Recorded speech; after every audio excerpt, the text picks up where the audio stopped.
Hace unas semanas, un desertor ruso apareció acribillado a balazos en un garaje de Alicante.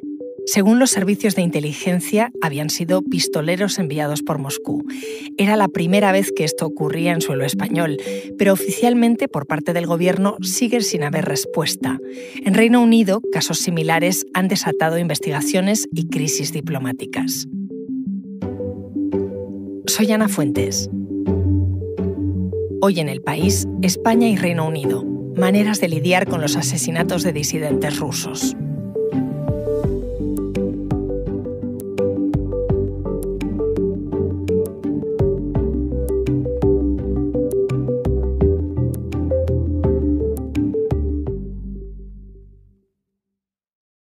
Hola, Miguel. Hola, Ana. Miguel González cubre, entre otras cosas, la información de política exterior y defensa en El País. Yo te he llamado para charlar sobre un caso que aún está abierto y que es muy opaco. Hace unas semanas, el 13 de febrero, en el garaje de una urbanización en Villajoyosa, en Alicante, se encontró el cadáver de un hombre que había sido tiroteado y atropellado.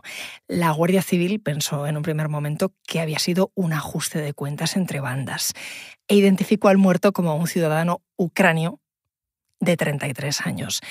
Pero la documentación que llevaba este hombre encima era falsa. En realidad se trataba de Maxim Kuzminov, piloto de helicóptero ruso. Miguel, ¿quién era Maxim Kuzminov y cómo acabó en Alicante? Como bien has dicho, Kuzminov era un capitán del ejército ruso que desertó en el mes de agosto del año pasado con su helicóptero, un helicóptero de combate, y aterrizó en las proximidades de Kharkov, en una zona controlada por las tropas ucranianas. En realidad, hacía meses que estaba en contacto con el ejército ucraniano para desertar y para organizar cómo sería su fuga. Una vez que llega a Ucrania, digamos que el gobierno de Kiev, el gobierno de Zelensky, intenta utilizar propagandísticamente su deserción y lo entrevistan, sale en la televisión ucraniana, aparece en una rueda de prensa con medios internacionales. Ucrania le paga $500.000, le da una documentación falsa, como bien has dicho, a nombre de un ciudadano ucraniano de 33 años, él tenía en ese momento 28, y a partir de ahí pues él se marcha de Ucrania y aterriza, por lo que luego nos hemos enterado, en Alicante, que es la provincia de España donde hay más ciudadanos rusos. En España viven aproximadamente unos 80.000 rusos y hay una colonia muy importante del orden de 17.000 en la costa alicantina. Y así llegamos al 13 de febrero, cuando aparece muerto en ese garaje. ¿Cómo se conoce la noticia? La primera noticia sale en una web italiana que se llama Il Corrispondente. Es una web que, si la analizas, verás que la mayoría de sus informaciones son prorrusas y que además no es nada conocida en Italia. Yo he preguntado a algunos compañeros periodistas italianos y no tenían ni idea de su existencia, y además sus artículos ni siquiera están firmados. Sale esta noticia además con un título muy significativo. El título no es de una exclusiva mundial como la que tienen, sino que el título es una frase que dice: «El traidor no vive mucho tiempo». No es un titular de un medio al uso informativo. No es un titular de una noticia, ¿no? Parece que es el mensaje que dejan los asesinos con la firma de su autoría, ¿no? Bien, lo da esta web italiana que se llama El Corrispondente y que además cita como fuente la Guardia Civil de Alicante, ¿no? Es un poco sorprendente que puedan tener periodistas en Alicante con contactos en la Guardia Civil. Luego hay un segundo medio, en español, que se llama Eureka News. Este medio también dice que efectivamente el muerto en Alicante es el desertor ruso, y luego dice que tenía problemas de alcohol y de drogas y que la policía sospecha que lo han matado los servicios secretos ucranianos. Atenta, no los rusos, los ucranianos, porque se había convertido en un personaje incómodo para ellos. Bueno, a pesar de que hay dos webs que dan esta noticia, como son webs tan marginales, nadie se entera de ellas. Hasta que TASS, es decir, la Agencia Pública de Información Rusa, apoyándose en estos medios marginales que han dado la noticia y citándolos a ellos, la da para todo el mundo. Es una operación de blanqueamiento. En vez de ser TASS la que directamente da la noticia, con lo cual todos hubiéramos dicho la fuente informante es el Kremlin, lo que hace es recurrir a dos pequeñas webs, una en Italia y otra en España, que son claramente prorrusas y que supuestamente se habrían enterado de esta información. Porque, Miguel, un mes después, el gobierno de Putin reconoce que ha matado a este desertor. Bueno, depende de lo que tú entiendas por reconocer. Ellos en ningún momento dicen nosotros hemos sido, ¿no?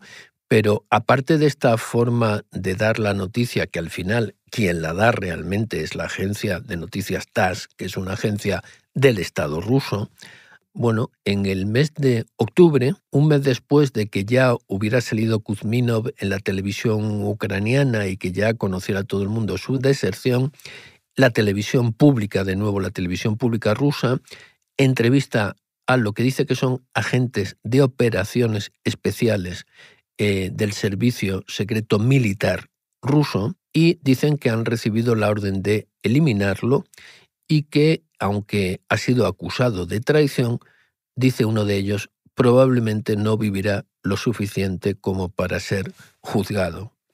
Cuando ya se conoce en todo el mundo la noticia de que el muerto en Alicante es efectivamente el capitán Kuzminov, le preguntan al jefe del servicio secreto exterior ruso y este no dice efectivamente que lo haya matado sus agentes, pero lo que sí dice es que desde que desertó el capitán era un cadáver viviente. Desde luego son explícitos, pero periodísticamente se puede probar que el Kremlin está detrás. Bueno, yo te diría que no sé si periodísticamente. Judicialmente es muy complicado porque hay una investigación abierta por parte de la Guardia Civil. Lo que sabemos es que la Guardia Civil no se enteró de quién era el muerto que tenía entre manos hasta pasados unos días, con lo cual los asesinos pudieron huir tranquilamente. Y luego también sabemos que es una práctica habitual en los servicios secretos rusos y de otros países para este tipo de, podemos decir, operaciones sucias. A veces recurren a sicarios contratados. Los servicios de inteligencia españoles le han dicho al gobierno que no tienen ninguna duda de que el asesinato de Kuzminov fue obra de los servicios secretos rusos, de manera directa o de manera interpuesta. Miguel, esto de que un disidente ruso sea asesinado en suelo español, ¿eso había pasado antes? Bueno, es la primera vez que tenemos la plena convicción, no nosotros, los servicios de inteligencia, de que ha sucedido. Ha habido alguna ocasión anterior en la cual hemos tenido la sospecha de que había sucedido. Te cito un caso.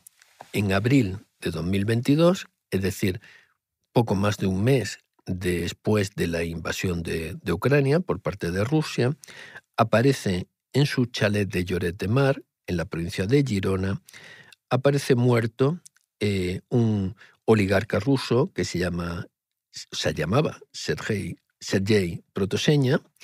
Era un alto directivo de la principal compañía gasista privada rusa. Él aparece ahorcado y en el chalet aparecen asesinadas con un hacha su esposa y su hija. Por otra parte, en esos meses se producen varias muertes en circunstancias similares de oligarcas rusos en distintos puntos del mundo. Estos oligarcas son críticos con Putin, críticos con la invasión de Ucrania.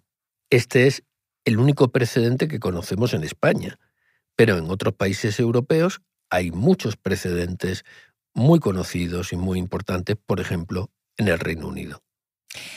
Quien seguro que se acuerda de todos ellos es nuestro compañero Rafa de Miguel, corresponsal del País en Londres, así que voy a preguntarle. Enseguida volvemos y tú, Miguel, no te vayas. Porque escuchas Hoy en el País y siempre tienes ganas de más, recuerda que los sábados y los domingos tienes nuevos episodios gracias a la colaboración de Podimo y El País Audio. And the inquiry has found that his murder was an operation of the Russian Security Service, the FSB. Hola, Rafa. ¿Qué tal, Ana? The killing was probably approved by President Putin as well.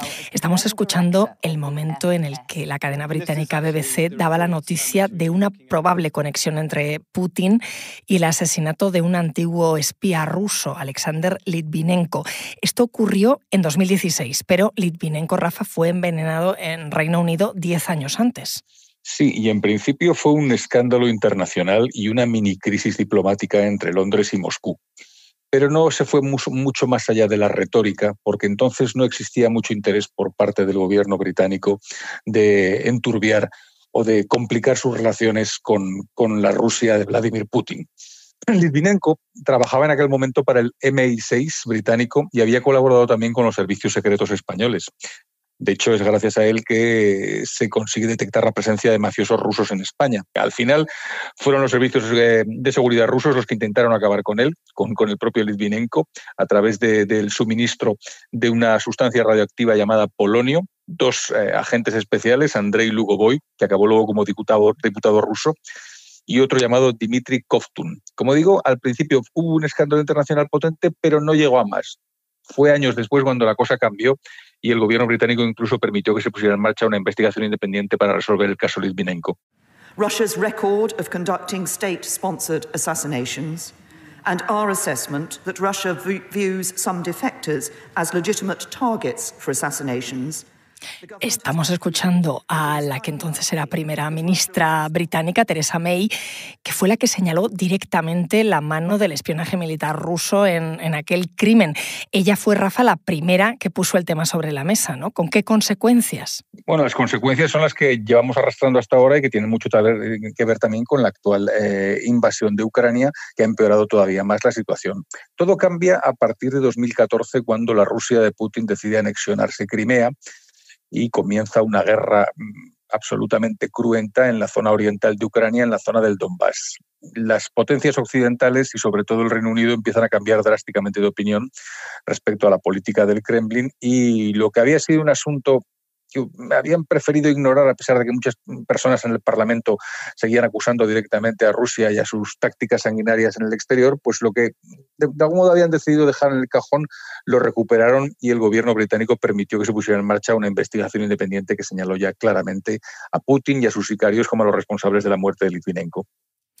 Rafa, ¿qué movimientos hace exactamente Londres para gestionar esta crisis? Primero, encarga esa investigación independiente que llega a conclusiones prácticamente definitivas sobre la responsabilidad de Vladimir Putin en ese asesinato.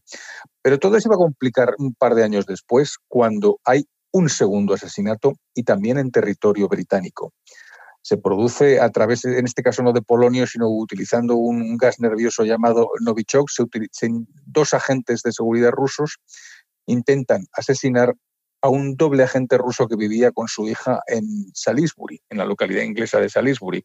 Los dos acabaron gravemente heridos, pero no fallecieron. Eso fue lo que ya complicó sobremanera las cosas. La propia Theresa May forzó que el resto de países de la Unión Europea secundara su respuesta agresiva diplomática, la respuesta agresiva diplomática del Reino Unido, y vimos toda una ola de expulsiones de diplomáticos rusos, no solamente aquí en el Reino Unido, sino también en Francia, en Alemania y en otros países de la Unión Europea. Por primera vez, desde el continente y también desde la isla, se empezaba a tomar muy en serio lo que suponía la amenaza de Vladimir Putin y sus tácticas fuera de Rusia. Esto, como dices, fue en 2018, así que Reino Unido lleva 6 años actuando, ¿no? ¿Por qué hay semejante infiltración de agentes rusos en Reino Unido, Rafa? Pues mira, hace aproximadamente 4 años ya, después de todas estas cosas que estamos contando, finalmente la Comisión de Inteligencia y Seguridad del Parlamento británico publicó un informe de 55 páginas sobre la verdadera injerencia del gobierno ruso y de todas las actividades rusas en un país como como el Reino Unido, ¿no? Y era bastante escandaloso. Todo eso se sabía ya, pero nunca se había puesto de un modo tan claro y negro sobre blanco como este informe de la Comisión, que prácticamente definía a Londres como un Londongrado, le llamaban, por la cantidad de agentes, de oligarcas rusos que se habían aprovechado de todas esas condiciones tan beneficiosas de inversión financiera e inmobiliaria que ofrece una capital mundial como es Londres, y prácticamente habían permeado las instituciones políticas y las instituciones económicas británicas. Habían comprado agencias de comunicación, habían comprado los favores de políticos y además sus propias vendetas pues también las liquidaban en territorio británico, como ocurrió con el caso de Skripal. Así que poco a poco el Parlamento empezó a darse cuenta de que lo que al principio era simplemente escandaloso pasaba a ser intolerable y hubo que empezar a responder con fortaleza con una serie de sanciones, con una serie de congelación de activos y respuestas más drásticas frente a la infiltración de los oligarcas rusos y de los representantes del gobierno ruso encubiertos en suelo británico. Rafa, ¿se sigue hablando de Londongrado? ¿Se han tomado más medidas? ¿Y cómo se llevan hoy Londres y Moscú? A ver, políticamente y oficialmente son dos gobiernos absolutamente enfrentados entre sí, y mucho más ahora que tenemos la guerra de Ucrania por el medio. A partir del comienzo de la invasión de Ucrania, las relaciones entre Rusia y el Reino Unido están deterioradísimas. Ha habido toda una cadena de sanciones, como te digo, de congelación de activos, de respuestas muy agresivas contra Rusia y contra la Rusia de Putin por parte del gobierno británico. Pero el dinero fluye con mucha facilidad y de modo a veces demasiado oculto. Habrá que ver cuando algún día termine esta guerra de Ucrania y cuando la niebla empiece a disiparse, si realmente los oligarcas han desaparecido del todo de Londres porque es sobre todo Londres, no es tanto el Reino Unido como Londres. Habrá que ver para entonces si han desaparecido de Londres o si sus tentáculos siguen aquí presentes. Gracias, Rafa. Un abrazo. Miguel, vuelvo contigo. Ya has escuchado lo que contaba Rafa, ese informe, esa congelación de activos, esas relaciones bilaterales entre Reino Unido y Rusia que se tensan. Aquí se baraja también un informe en profundidad sobre la actividad del Kremlin en España. Bueno, en primer lugar, aquí lo que no ha habido ha sido ninguna reacción por parte de las fuerzas políticas y por parte del Parlamento. Hasta el momento, el gobierno ni siquiera ha sido llamado a comparecer ante el Congreso para informar sobre este caso, lo cual ya nos está dando, digamos, una idea de la diferencia de tratamiento del tema en Reino Unido y en España, ¿no? Lo único que ha dicho el gobierno es que está esperando a que avance la investigación. Y sotto voce lo que ha dicho es que el tema es gravísimo y que si realmente hubiera pruebas, pues que se tomaría una acción contundente. ¿Una respuesta contundente? ¿Cómo qué? Es difícil saberlo por una razón. Es decir, primero, tú podrías expulsar a los agentes o a los diplomáticos, entre comillas, rusos de la embajada en Madrid. Pero, por una parte, es improbable que estos diplomáticos y estos agentes estuvieran implicados en el crimen. Porque lo normal, cuando se comete un crimen de este tipo, es no salpicar, digamos, a tu delegación diplomática, sino mandar a alguien de fuera, ¿no? Y en segundo lugar, lo que sabemos es que diplomáticamente, si España expulsa a X personal de la embajada rusa en Moscú, inmediatamente Moscú va a hacer lo mismo con el personal de la embajada española en Moscú, en Rusia. Y al final, pues, no ganas nada. Pero ¿cómo es posible que este desertor, Kuzminov, no tuviera protección en España? Por lo que sabemos, Ucrania le da $500.000 y a partir de ahí, él, que es un joven de 28 años, piensa qué hace con ese dinero, decide no quedarse en Ucrania y se le ocurre que la costa de Alicante, donde viven muchos rusos, es un destino atractivo del que debe haber oído hablar para vivir, ¿no? Y él se viene por decisión propia.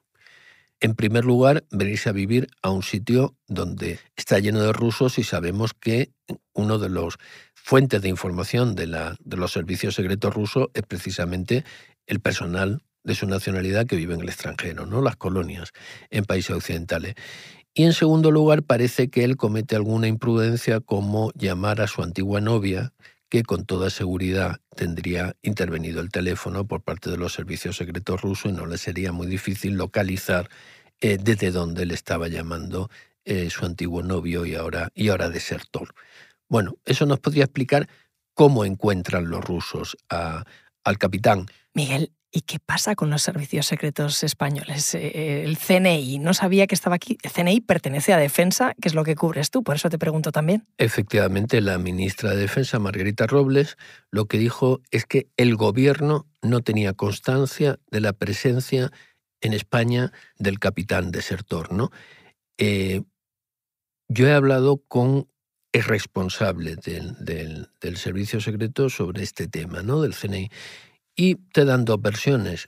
Hay quien te dice, mire usted, aunque no nos hubieran informado, aunque sus homólogos ucranianos no le hubieran informado de la llegada del militar ruso, dice, tampoco nos informan de la llegada de terroristas y es nuestra obligación enterarnos, porque está claro que este capitán era un objetivo para los servicios secretos rusos, ¿no? En cambio, hay otros responsables del CNI que dicen, bueno, bien, tú te enteras de la llegada de un terrorista o un yihadista, pues normalmente porque están fichados y además porque algún servicio secreto con el cual mantenemos relaciones, pues te informa de que podría estar en España y tú a partir de ahí te pones a trabajar. En el caso de que el CNI lo hubiera sabido, tampoco forma parte de las competencias del CNI ni tiene medios para ponerle una protección, pero sí tendría que haber informado al gobierno español, de decir, oiga, cuidado que tenemos a este señor que lo está buscando, los distintos servicios rusos lo están buscando por todo el mundo y lo tenemos en Alicante. ¿Y Bruselas, la Unión Europea? Porque esto es un asesinato al final en suelo comunitario. ¿Le ha pedido explicaciones a Moscú? Bruselas no va a dar ningún paso mientras el gobierno español no se lo pida. Y el gobierno español no se lo puede pedir mientras antes no haga algo, porque esto lo que ha sido es un crimen y un ataque a la soberanía española. Gracias, Miguel. Gracias a ti. Este episodio lo he realizado con diseño de sonido de Nacho Taboada. La edición es de Ana Rivera y la dirección de Silvia Cruz La Peña. Soy Ana Fuentes y esto ha sido Hoy en el País. Mañana volvemos con más historias. Gracias por escuchar.